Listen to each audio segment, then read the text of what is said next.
It's a unique case study on cash flow computation in capital budgeting. It can be approached in two ways. Let's see how it goes. A company is considering a proposal of installing a drying equipment. The equipment would involve a cash outlay of 600,000 and net working capital of 80,000. The expected life of the project is 5 years without any salvage value. Assume that company is allowed to charge depreciation on straight line basis for income tax purpose. The estimated before tax cash inflows are given below. So this is the cash inflows. Applicable income tax rate to the company is 35%. If the company's opportunity cost of capital is 12%, compute relevant cash flows. Here our focus is only the cash flow. So this cost of capital is not relevant for us because that is required for discounting and finding the present value.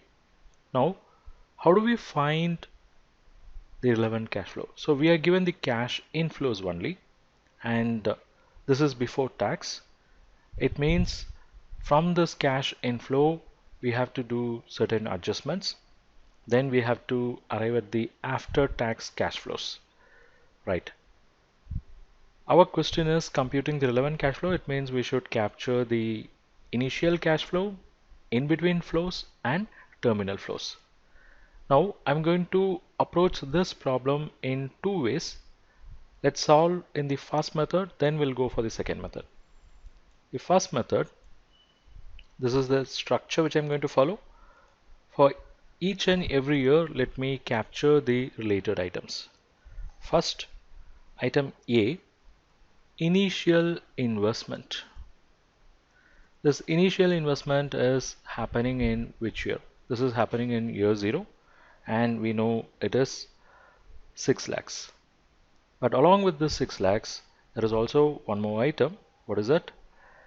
There is a working capital of 80,000, so that should also be captured. So initial investment involves the 6 lakhs and 80,000. So it is 6 lakh 80,000.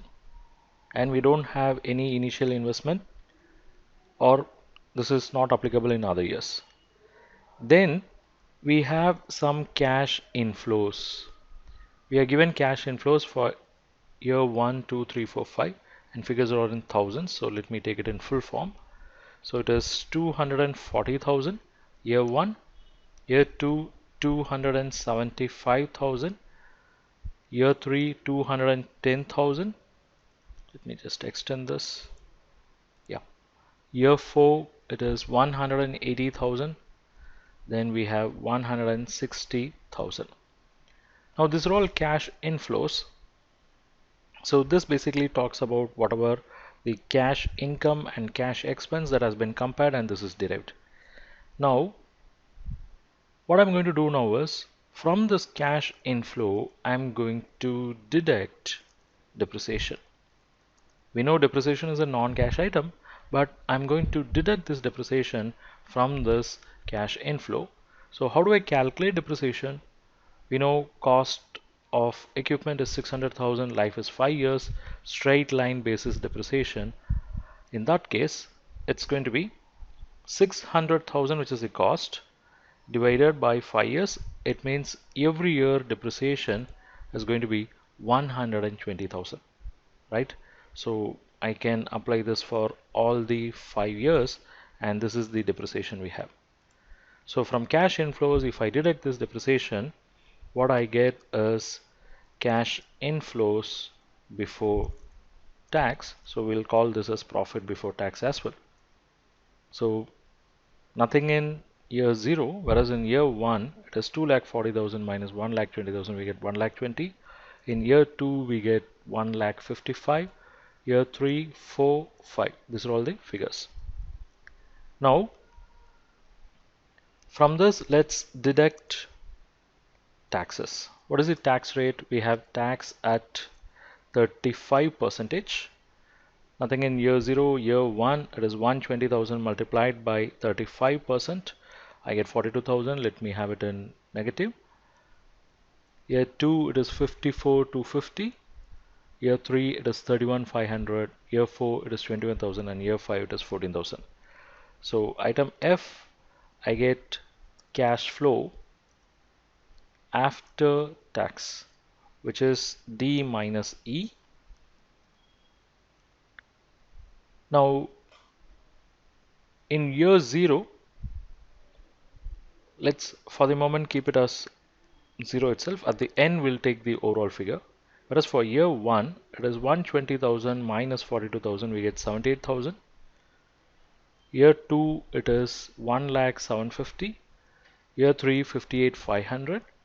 Year 4 39. Year 5 26. But we know this is not the cash flow because this is profit, because this figure includes depreciation. So I have to modify this. I cannot say this as cash flow. I have to call this as profit after tax. Similarly, I have to call this as profit before tax. This is not cash inflow because this is after deducting depreciation. So I'll call this as profit before tax.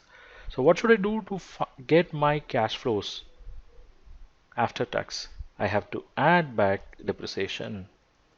So if I add back depreciation, the figure which I have, year 1, 1,20,000, year 2, 1,20,000, year 3, 4, 5, and now I'll get what is my cash flows after tax, which is item F plus G, and here we have 78,000 plus 1,20,000. We have 1,98,000 in year 1, 2,20,750 year 2, 1,78,500 year 3, 1,59,000 year 4, and 1,46,000 in year 5. Now let us bring the total. That is, in year 0, let us not forget the 6,80,000, there is a cash outflow. Okay.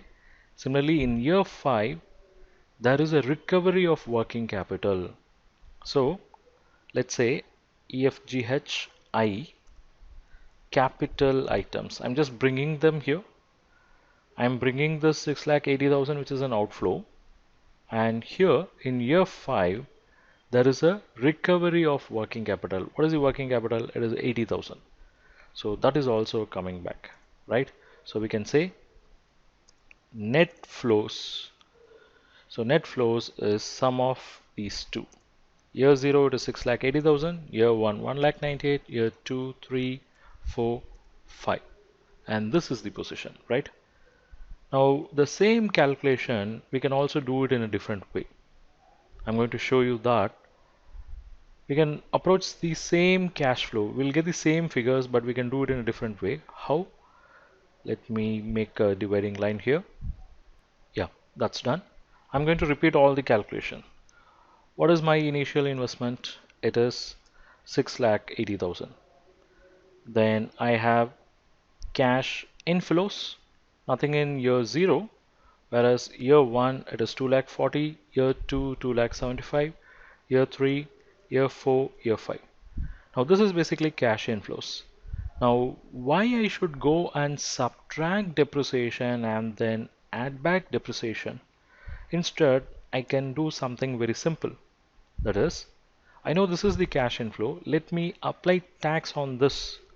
I'll say less tax at 35% on this figure. So it is 2,40,000 multiplied by 35%. I get 84,000.